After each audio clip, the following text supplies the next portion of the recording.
Boa tarde, povo. Vamos continuar aqui com funções. Em geral, uma das coisas que é muito cobrada pela vida e cobrada escolarmente na escola é a leitura de gráficos. No Enem também é muito importante a leitura de gráficos, na própria vida, no dia a dia, não é? A televisão está sempre cheia de gráficos, os jornais. É como se a vida estivesse cheia de gráficos. Então a representação gráfica de informação em gráfico é muito comum. A maioria das vezes não se diz, mas quase sempre os gráficos são gráficos de funções. Portanto, na verdade, aquele gráfico foi gerado a partir de uma função, é o gráfico de uma função e a partir do gráfico da função é possível descobrir a função e vice-versa. Então, o que é que acontece aqui? Aqui acontece o que é habitual.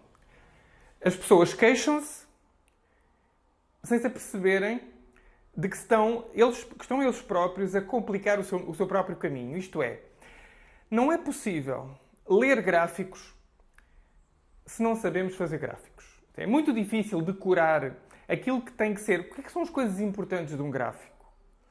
Como é que se interpreta um gráfico se nós não sabemos construir o gráfico? É muito difícil. Seria o mesmo que alguém que fosse especialista em piscicultura sem nunca ter criado um peixe. Alguém que é especialista, sei lá, em animais, em caprinos e nunca fez um manejo de uma cabra. Ou seja, a melhor maneira para nós sabermos interpretar um gráfico é sabermos construir esse gráfico. Claro que não temos necessidade de construir o gráfico ao pormenor, não temos necessidade de construir gráficos altamente complexos. Da mesma maneira que alguém, para falar sobre caprinos, não precisa de ter criado todas as raças de cabras durante não sei quantos anos. Basta ter alguma experiência na prática. Então, a parte prática da criação de gráficos é um dos assuntos, talvez o principal assunto de hoje, e certamente durante todo o resto do estudo de funções até ao final do ano. Criar gráficos é sempre uma das principais incumbências, uma das principais obrigações do estudante destes capítulos. Ou seja, sempre que possível, vamos criar gráficos de funções. Vou começar por aquela função, uma função muito simples que foi apresentada, creio eu, no penúltimo vídeo. Já não me recordo bem, mas eu acho que era qualquer coisa do tipo menos 1, 0, 1, 2, 3. Menos 1, 0, 1, 2, 3. Se não era assim, era parecido.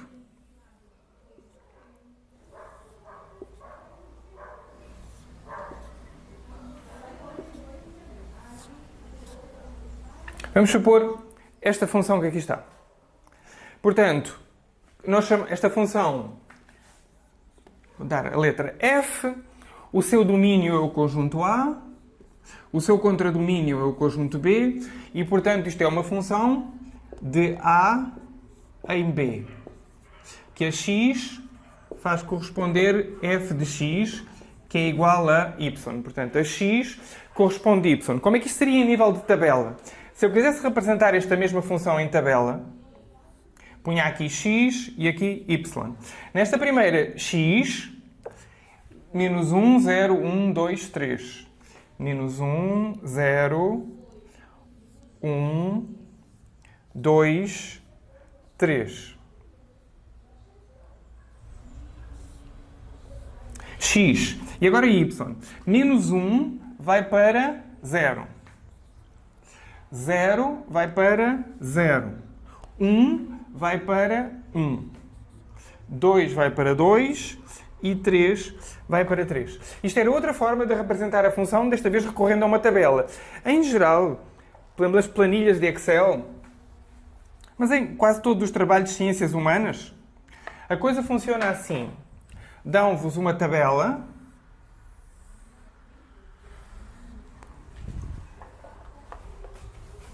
e constroem-vos um gráfico. Ou simplesmente constroem-vos um gráfico. Ainda não apareceu gráfico nenhum até agora. não vos dão isto nesta forma, em diagrama de Venn, dão-vos isto desta forma, em tabela. Duas colunas em geral, uma coluna para o domínio, para a variável x, e uma coluna para o contradomínio, variável y. Dirão vocês assim, mas eu não apanhei o menos 1. Você não apanhou o menos 1.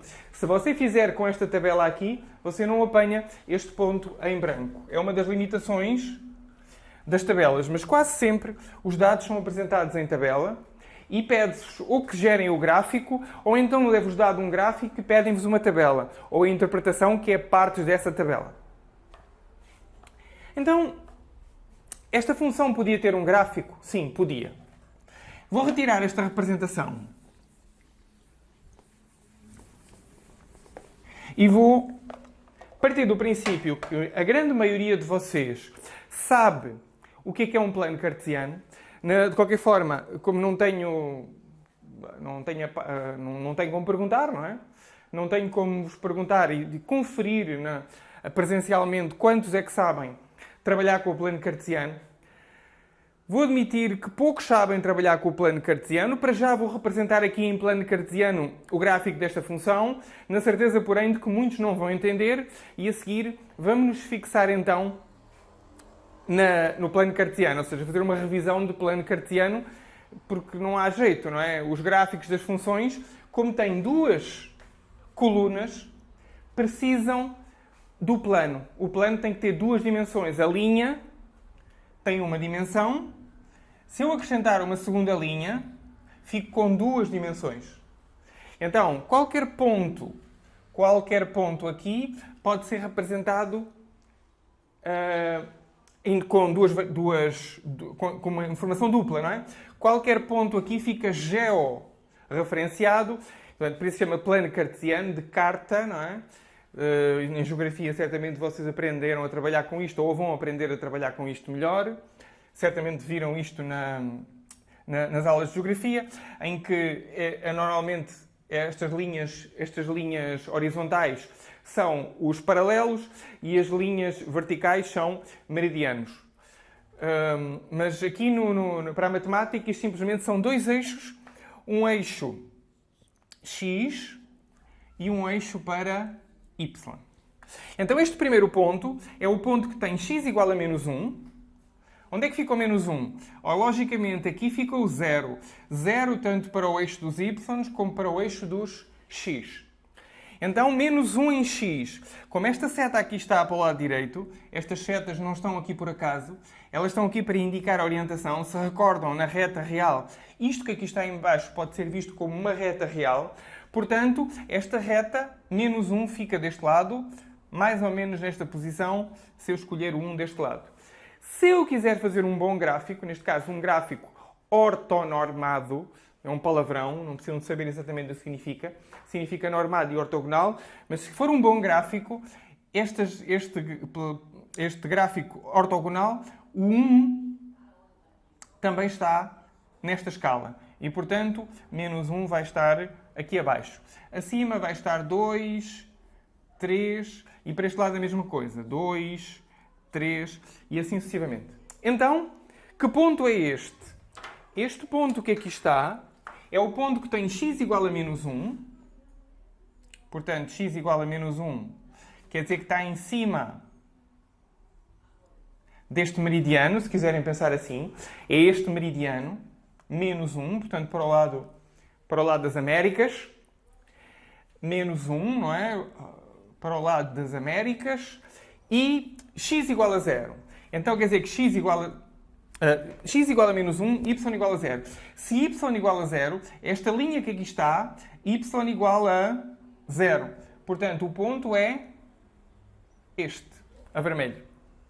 Este ponto que aqui está pertence ao gráfico da função. É o ponto que vai ter de coordenadas x, y, em que y é igual a f de x. F de menos 1 é 0, portanto, y igual a 0 quando x for igual a menos 1. Depois tem o ponto 0, 0. Ora, o ponto 0, 0, x igual a 0, y igual a 0, é este ponto aqui. também pertence ao gráfico da função. 1 também pertence ao gráfico da função x igual a 1, y igual a 1. É este ponto aqui. Este ponto aqui tem y igual a 1 e tem x igual a 1. Reparem. Este ponto que aqui está tem coordenadas 1, 1. X igual a 1, y igual a 1. 2, 2. 2. 2. Este ponto aqui. E finalmente 3, 3.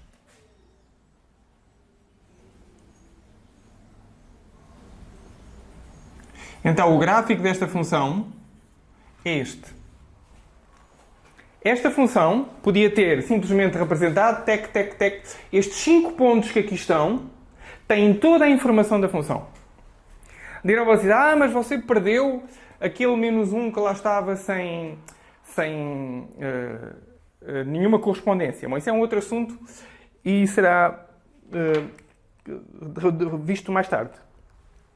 Portanto, este gráfico que aqui está, isto é o gráfico da função. O gráfico desta função são simplesmente 1, 2, 3, 4, 5 pontos. Mais nada. Tudo o resto foi estrutura. Tudo isto que vocês estão a ver aqui, todos estes tracejados, tudo isto foi estrutura de apoio para representar o gráfico. O gráfico são simplesmente nada mais do que estes 5 pontos a vermelho. São o gráfico desta função que já era derivada daquela outra representada em diagrama de Venn. Então, construir gráficos é o quê? Construir gráficos é representar no plano cartesiano, portanto, 2 eixos ordenados, ortonormais, representar no plano cartesiano todos os pares formados por x e pelo respectivo y. Portanto, o gráfico de uma função, vou apagar isto, o gráfico de uma função admite esta escrita de forma condensada. Eu vou chamar ao gráfico de uma função g de f, gráfico da função f. São os pontos de coordenadas x, y, tais que x pertence ao domínio da função e, isto é o símbolo para i, y é igual a f de x. Portanto, o gráfico de uma função são pares ordenados, por isso é que admitem representação em plano cartesiano. São todos os pontos x e y, tal que o x pertence ao domínio da função, portanto é um objeto da função, e o correspondente y é exatamente a imagem de x. Y igual a f de x. Complexo? Sim, complexo. Vamos fazer exercícios, muitos exercícios de construção de gráficos, ver isto a funcionar e espero que lá para o meio do ano isto seja tão trivial, tão fácil, que já não represente um problema para ninguém.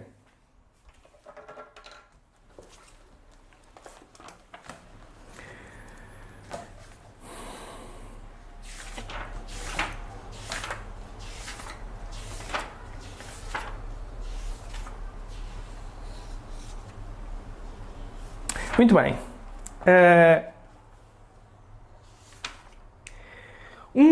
Quais são, na verdade, as funções que admitem este tipo de representação? Portanto, vamos nos fixar, a partir de agora, já não falar em funções em geral, embora elas tenham a sua utilidade, e começar a falar em funções que admitem este tipo de representação gráfica, que são a grande maioria.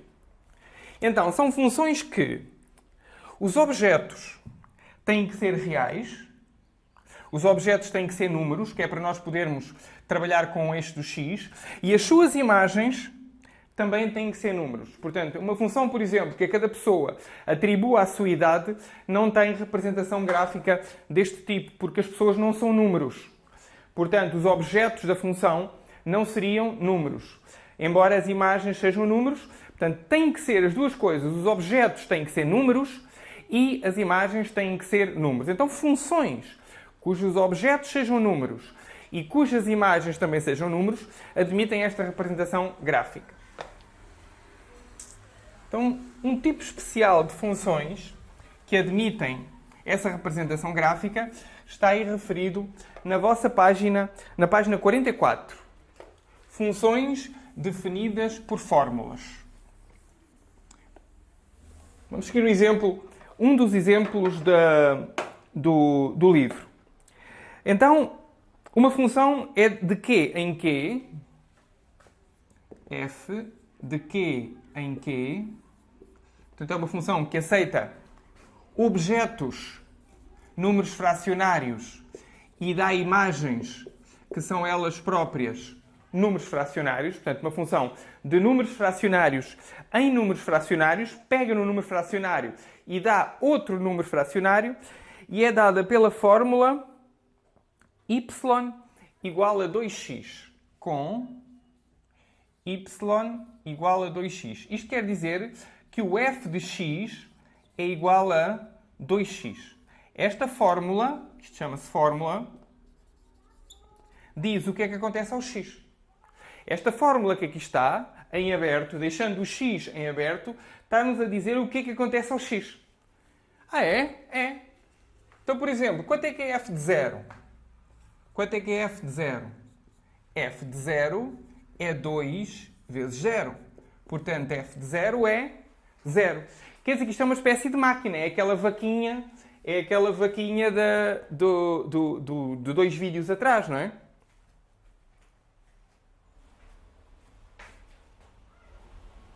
Dois vídeos atrás ou um vídeo atrás? Agora tive uma paragem cerebral. Vamos ver aqui. É o segundo vídeo Então, é no vídeo atrás. Então, é aquela vaquinha do último vídeo, não é? É a vaquinha f de x. O que é que ele faz à grama? Produz leite. Então, o que é que faz ao zero? F de 0, está aqui, f de 0 é igual a 2 zeros. F de 0 é igual a 2 zeros. Quanto é que é f de 1? F de 1 é 2 vezes 1, que é 2. Ela diz o que faz a todos os objetos, duplica-os. F de x, 2x. Portanto, f de 0, 2 zeros. F de 1, 2 uns. Outra coisa qualquer, pensem, sei lá. F de menos 3. F de menos 3 é igual a 2 vezes menos 3, portanto, menos 6. F de 1 meio. F de 1 meio é 2 vezes 1 meio, portanto, tem que colocar aqui 2 sobre 1. 2 vezes 2, 2 sobre 2, que é 1. Portanto, F de 1 meio é 1. F de raiz de 2. Quanto é que vale F de raiz de 2? Pois é, temos pena. F de raiz de 2, temos pena. F de raiz de 2, como raiz de 2 não é objeto, não pertence aos números racionais, não é um número fracionário, nós não sabemos quanto é que ela é f de raiz de 2. Esta fórmula que aqui está é a fórmula que define a função, mas condicionada ao domínio. E o domínio é que, portanto, f de raiz de 2 não está definido. Quanto ao gráfico desta função, se vocês fossem traçar o gráfico desta função, iam ver o seguinte. Vamos aproveitar estes números que aqui estão.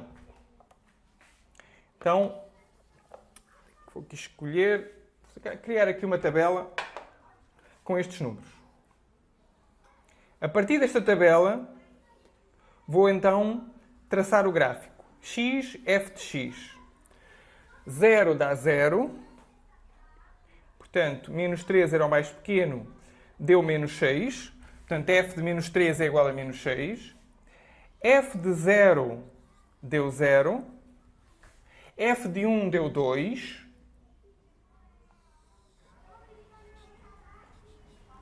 E f de 1 meio, ora 1 meio é o mesmo que ter 0,5. F de 0,5 é 1. Isto é uma tabela que me vai ajudar a traçar o gráfico. Ora bem, então vamos ao gráfico. O gráfico são pontos de coordenadas x, y. Menos 3, menos 6. Menos 1, menos 2, menos 3. 1, 2, 3, 4, 5, 6. Menos 6. Então, x igual a menos 3. Cá para baixo, para a parte negativa do eixo dos y, para dar menos 6. Este é o primeiro ponto do gráfico. Segundo ponto, 0, 0. Já vimos que era aqui. Quando x for igual a 0, y igual a 0, este ponto é o ponto de coordenadas 0, 0.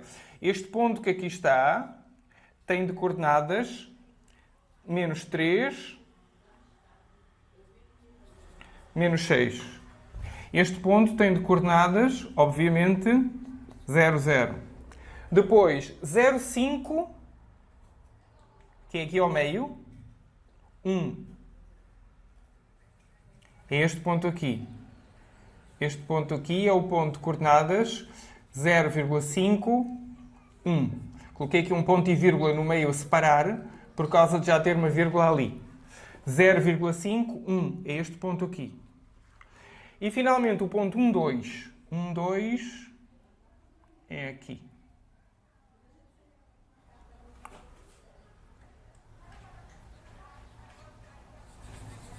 Um, 2. Então, o gráfico desta função é este ponto, este ponto, este ponto? Não. Isto foram pontos que eu marquei para ver como é que era o gráfico, mas todos os outros, ela aceita todos os outros, bom, são números racionais, mas tudo bem. Aqui uma grande, quase todos os outros, ela aceita como elementos. Portanto, na verdade, o gráfico da função é este. Vou tentar fazer isto não muito ruim. E para este lado continua. Portanto, isto é que seria o gráfico da função. Isto é que era o gráfico da função f. Esta linha que aqui está seria o gráfico desta função. Apesar de eu só ter representado 1, 2, 3, 4 pontos, 1, 2, 3, 4 pontos, representar estes 4 pontos foi suficiente para mim para ver como é que é o comportamento da função. Ah, mas tenho a certeza? Tenho, porque faz parte da matéria dos assuntos do primeiro ano. A continuação é criar este tipo de gráficos deste tipo específico de funções, chamadas funções afins. Portanto, este seria o gráfico desta função. O autor aqui do vosso livro representa em diagrama de Venn. Tudo bem, tudo tranquilo. Eu preferi, como já falei sobre gráficos, representei graficamente. Determinação de domínio de uma função.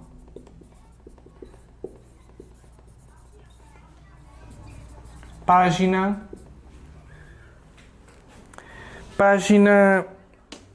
47. Aparece aí timidamente, o problema, não é? O problema é timidamente apresentado na página 47, mostrando claramente qual é o problema. O problema é falta de coragem. Ou seja, os professores de matemática não têm coragem de enfrentar o problema. E porquê? Bom, a razão normalmente é a mesma, é a razão de sempre, que os alunos não gostam e têm dificuldade em aprender. Então, aquilo que os alunos não gostam e têm dificuldade de aprender, os professores cobardes não ensinam. Faz parte das regras do jogo, sobretudo aquele professor que quer ser amigão, aquele professor que quer ter uma boa relação com os alunos, não pode estar frequentemente a apresentar aos alunos problemas difíceis e de difícil resolução.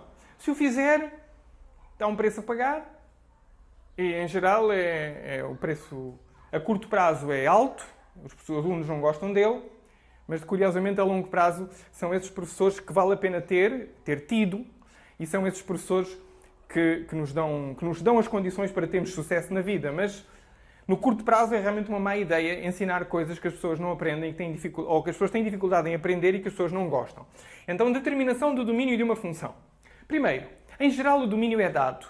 Até agora, todas as funções que vocês viram, eu dei-vos o domínio da função. Aquela primeira é f de q em q, está aqui dado. F de q. Estou-vos a dar o domínio da função. Neste nível de ensino médio, os professores dão-vos o domínio da função. Olhem, este é o domínio de trabalho e a função pega em x, que pertence ao seu domínio, e dá como resultado y. E a vida? A vida dá-vos o domínio da função? Não. A vida não vos dá o domínio das funções. Primeiro, a vida não tem funções. A vida tem coisas, tem objetos, tem problemas. Somos nós que inventamos, que criamos. Nós não estamos a descobrir as funções.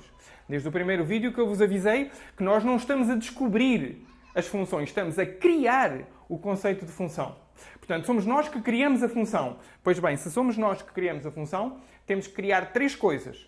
Temos que criar o domínio da função, temos que criar a fórmula, a forma da função e temos que criar o contradomínio da função. Somos nós, sujeitos da ação, que criamos a função.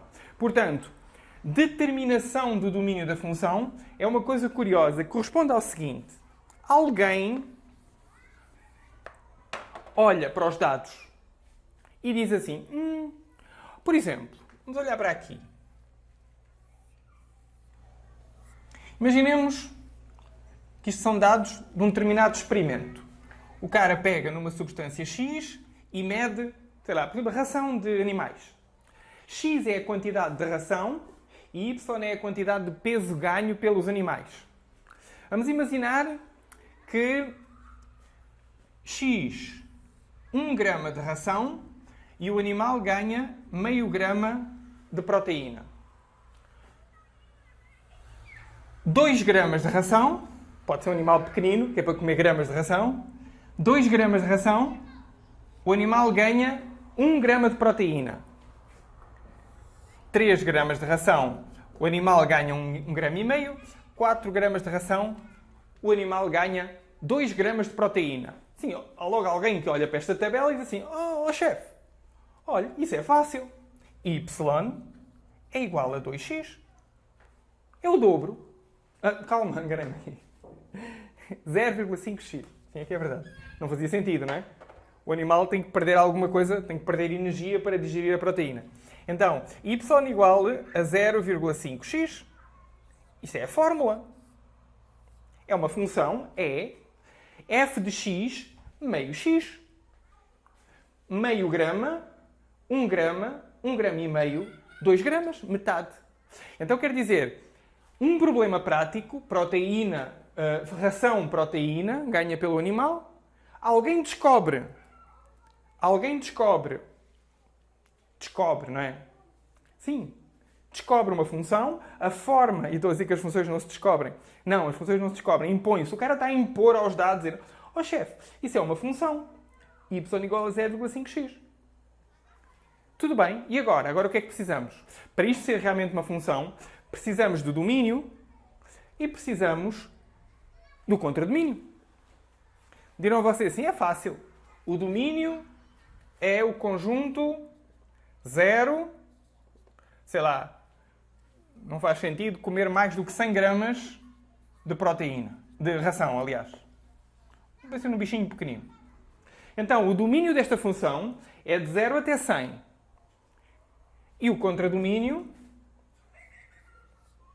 de 0 até 50. Está feito. Ok? Então, o que eu fiz foi 3 coisas. Alguém descobriu a fórmula, olhando para os dados, e agora eu digo qual é que é o domínio e digo qual é que é o contradomínio. Certo? Muito bem. Só que isto pode ser muito mais complicado. Pode ser muito mais complicado. Então, quando não é dito nada, quando nos apresentam a fórmula y igual a f de x, quando nos dizem qual é que é a fórmula, por definição, nós vamos à procura do domínio o maior possível contido em R. Quando nos dizem só a fórmula, nós vamos à procura do maior domínio possível para essa função dentro dos números reais, que é o nosso conjunto de trabalho. Então, a regra do jogo vai ser esta. Quando vos é dada só a fórmula, está-se automaticamente a assumir que o domínio é o maior domínio possível dentro dos números reais. Observação. Isto convém, não sei se essa observação está aqui no livro, mas atendendo ao nível de falta de coragem que estes autores mostram, que é normal, não é muito comum que se aborde corajosamente este tipo de problemas, mas não são totalmente desprovidos de coragem estes autores. O vosso livro é bastante bom. Então, observação. Dada a função real de variável real f de x igual a y, eu já estou aqui a dizer coisas. Estou a dizer que a função é real, quer dizer que ela dá valores reais. De variável real, quer dizer que o seu objeto também é real. A maneira, dada a função real de variável real, é a função real. Se é uma função real, quer dizer que dá coisas reais. Reais no sentido de números reais. E de variável real, quer dizer que o x é o próprio real. E dada esta fórmula, o domínio de f, se nada for dito, o domínio de f é igual aos x's pertencentes a R, tal que f de x existe. É outra maneira de dizer que o domínio da função é tudo onde o f existe. Então é o maior domínio possível que a função tem. Fixem este tipo de ideia. É fácil, esta ideia é relativamente fácil. Estamos a ser exagerados. No caso dos bichinhos, era admitir que há proteína negativa, de menos infinito até mais infinito, quando na verdade não há proteína negativa e ninguém consegue comer mais do que 100 gramas de proteína, mas tudo bem. O domínio da função seria, no caso da função dos bichinhos, entre menos infinito e mais infinito, para aquela fórmula y igual a 2x. Ora, y igual a 2x existe sempre. Basta que eu dê valores a x, qualquer valor a x, e temos o respondente y. Portanto, o domínio daquela função, se nada fosse dito, o domínio era todos os números reais. Então vamos lá. Vamos fazer rapidamente três... Na verdade, isto só dá para fazer no final do ano, depois de introduzir a função logarítmica, é que isto dá para fazer com rigor. Portanto, periodicamente vamos voltar a este assunto do domínio de uma função. Até porque eu sou uma pessoa bastante desagradável, e como sou uma pessoa bastante desagradável, ensino estas coisas. Sou ruim e ensino estas coisas. E vou retomando periodicamente o conceito de domínio, porque, na verdade, a função logarítmica vai introduzir mais uma restrição nos domínios, e essa restrição é muito importante. Depois do segundo ano, continuo a ser a pessoa desagradável que sou. E vou também falar de domínios de funções trigonométricas que introduzem mais restrições ainda piores. As funções trigonométricas são as piores no que toca ao domínio. Mas para já, bom, nós vamos trabalhar com funções bastante fáceis e vamos ficar aqui com domínio de função. Então, para nós, quando é dito o domínio, é dito o domínio, assunto encerrado. Se o domínio da função for dado, se o cara diz f de R em R, fechou, não há cálculo de domínio nenhum. A pessoa está a dizer que o domínio é R e que o contradomínio é R. Fechou, já está dado. Mas o problema é quando o domínio não é dado e é simplesmente dada a fórmula. Então, nesse caso, o domínio da função é o x pertencentes a R, tais que y é igual a f de x existe. São os valores. Para onde existe o y em relação ao x, temos ponto do domínio. Temos valor para o domínio. Então, esta é a regra do jogo. Então, exemplo 1. f de x igual a 2x mais 3. f de x igual a 2x mais 3, qual é o domínio desta função? Qual é que é o domínio de f? Ora bem, não há aqui nenhum problema. Nada. Se eu jogar um valor qualquer para x, duplico só-me 3. Portanto, não há... o x pode ser todo. Então, o domínio de f são todos os números reais. Ela aceita tudo. Tudo o que seja x, vocês jogam aqui, Façam na máquina de calcular 2x mais 3. Ponham lá o valor que quiserem. Ela faz 2x mais 3, 2x mais 3. X negativo, duplica soma 3. X igual a 0, duplica soma 3. X positivo, duplica soma 3. Ela faz sempre a mesma coisa e não há o mínimo problema. Ok. Então, esta função não levanta nenhum problema. Exemplo 2.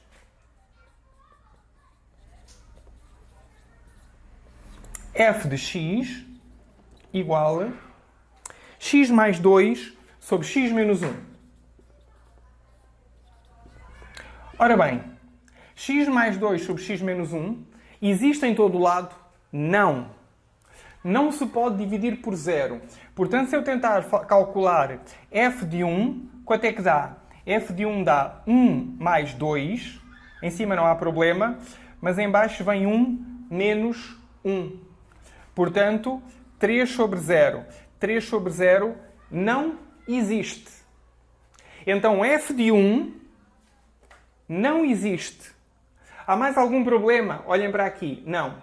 O único lugar onde há problema, como estamos a dividir, esta função só tem uma divisão.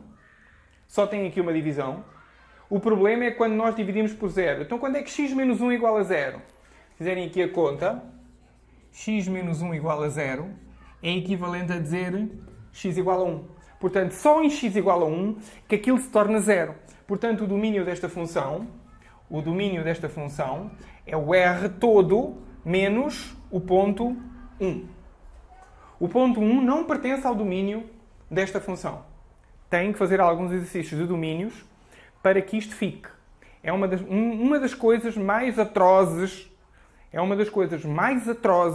no ensino superior. A maioria dos alunos, já bastante desenvolvidos, já perto de se graduar em engenheiros, deparam-se com este problema nas disciplinas de cálculo e não conseguem passar por cima deste tipo de problema. Porque não fizeram exercícios básicos no ensino médio. Mais problemas. Exemplo 3.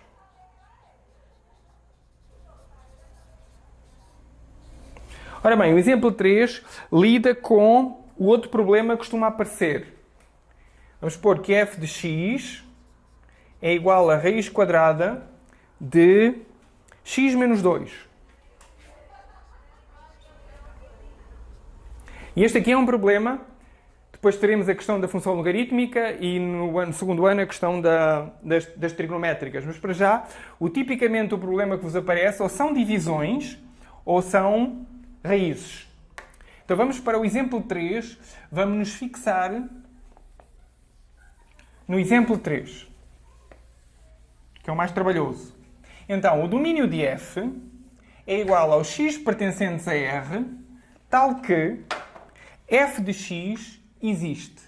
Ora, f de x é x menos 2. Então quer dizer que o domínio da função f são os x pertencentes a R, tais que raiz de x menos 2 existe. Quando é que uma raiz existe? Quando é que uma raiz quadrada existe? Quando o número que lá está dentro é positivo. Por exemplo, raiz de 2 existe. Raiz de menos 2 não existe. Não há raízes de números negativos. Então, se não há raízes de números negativos, o que é que nós estamos a exigir aqui? Estamos a exigir aqui que x menos 2 seja maior do que 0. Não sei se aprenderam a resolver inequações no ensino fundamental. Se não aprenderam, nós vamos ver isso. Vamos ver a resolução de inequações mais à frente, daqui a uns dias. Mas isto resolvia-se da mesma maneira que as equações. Passava para o lado de lá, x maior do que 2. Ora, x maior do que 2, o que é que dá como domínio? Então, é os x pertencentes a R, tais que x maior do que 2. Ora bem, isto já vimos que é o conjunto de 2 até mais infinito. Portanto, o domínio desta função é de 2 até mais infinito. O que é que isto dava como gráfico? É de 2 até mais infinito. Na verdade, o gráfico desta função seria assim. Este era o gráfico desta função. Não há gráfico para aquele lado. X tem que ser maior do que 2. 2 e tal, por aí fora, continuando. Este seria o gráfico da função f. Portanto, temos as três situações possíveis. Ou o domínio é todo R, Ou temos problemas com a divisão, e normalmente o problemas com a divisão é tirarmos alguma coisa, naquele caso foi tirar o 1, ou neste caso vamos ter problemas com as raízes, e quase sempre os problemas com as raízes, o gráfico, o seu domínio, aliás, é apenas um intervalo numérico. Uma parte da reta real é aceito como domínio para a função. O que ficou por ver? Bom, ficou por ver a interpretação de gráficos. Na verdade, dado um gráfico, como é que nós fazemos uma tabela? Vamos, por exemplo, um exemplo. De qualquer forma, eu acho que a melhor maneira de interpretar gráficos é aprender a fazê-los. E enquanto nós não soubermos fazer gráficos, vamos ter muita dificuldade em interpretar gráficos. Portanto, quem tenta interpretar gráficos sem os saber fazer, não funciona. Em geral, não funciona. É tempo perdido, é estarem a perder tempo, tentar interpretar, aprender artificialmente a interpretar gráficos é uma má estratégia. É muito melhor estratégia aprender a construí-los e depois interpretá-los. Interpretar os gráficos, depois de os construir, é muito fácil e é extremamente difícil descobrir maneira de interpretação de gráficos sem os saber fazer. Portanto, a estratégia aqui, no ensino médio, é vamos construir gráficos durante um ano inteiro e vamos chegar ao fim muito capazes de interpretar gráficos. Mas ainda assim, como é que seria, dado um gráfico, interpretar esse gráfico? Pois bem, a interpretação do gráfico para quem o sabe fazer é muito simples, que é o meu caso. Para quem não sabe fazer, é uma grande complicação. Então vamos supor que vocês têm um gráfico, este gráfico desta função. É claro que esta escala tem que estar numerada, 1, 2, e esta também, 1, 2. Então um ponto, por exemplo, este ponto aqui, é um ponto do gráfico da função. Que ponto é este? Vocês puxam para baixo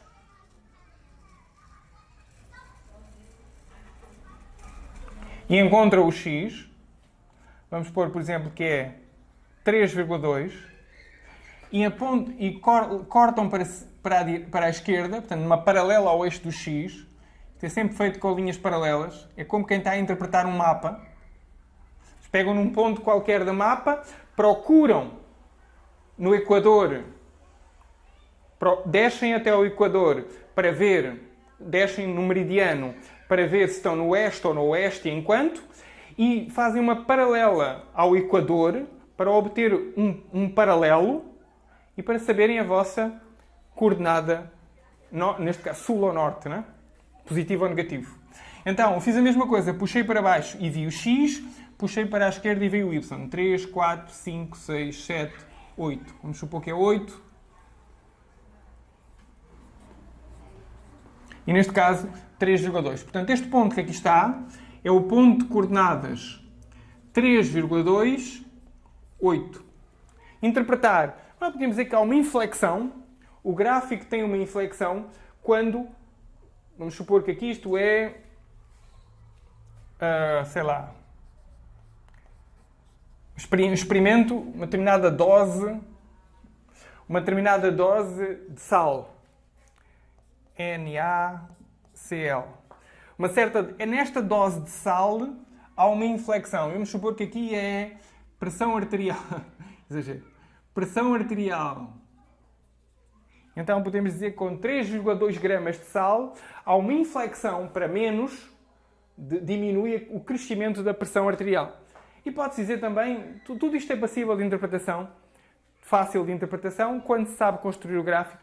Vamos primeiro aprender a construir gráficos. De qualquer forma, normalmente as pessoas, quando estão a olhar para um gráfico, estão preocupadas em tendências, crescimento, decrescimento, máximos, mínimos, pontos de inflexão, por aí fora. Neste momento fala-se muito no ponto de inflexão da curva do Covid. E aí, mais uma vez, vocês são bombardeados. Mais uma vez, são bombardeados na imprensa, nos mídias, com gráficos e gráficos e gráficos e gráficos e gráficos. E, claro, têm que ser interpretados, porque os gráficos foram gerados e na geração desse... na verdade, é quem gerou o gráfico que melhor o sabe interpretar. Mas quem está a ver um programa de televisão tem que saber ter uma interpretação mínima da informação que está presente no gráfico. Portanto, a estratégia aqui, embora o vosso livro fale aqui leitura informal de gráficos na página 50, olhem para isto com alguma calma, mas também com algum desprezo, porque, na verdade, se vocês acompanharem todo o que vai ser ensinado neste livro, vocês chegam ao final do livro e olham para aqui e vão ver que isto é muito simples de interpretar, porque vocês aprenderam a fazer gráficos. Isto são apenas gráficos de funções,